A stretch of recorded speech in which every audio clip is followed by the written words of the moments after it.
তাফসীরের মধ্যে আছে এক সাহাবী যখনই বাইরে কারো কোনো সম্পদ দেখতেন, প্রাচুর্য দেখতেন, দৌড়াইয়া ঘরে আইসাই বিবি বাচ্চাকে জিজ্ঞেস করতেন, নামাজ পড়ছো? নামাজ নামাজ পড়ছো নি? নামাজ সবাই বলতো এই নামাজ পড়ছো। তো বিবি বাচ্চা প্রায় বলতো যে হঠাৎ করে আইসা নামাজের কথা জিজ্ঞাসা করতেছেন কেন? ওই যে আল্লাহ যে বলছে এগুলোর দিকে নজর পড়লেই এগুলোর দিকে না তাকাইয়া বিবি বাচ্চারে কইছে নামাজের কথা কইতাম। আল্লাহ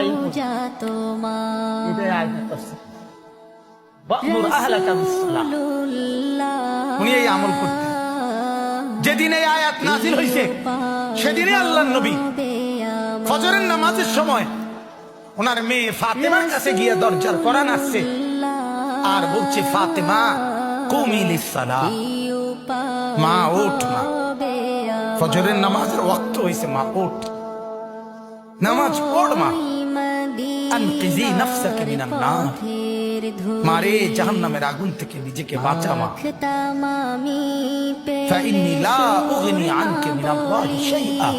ফাতেমা হাসরের ময়দানে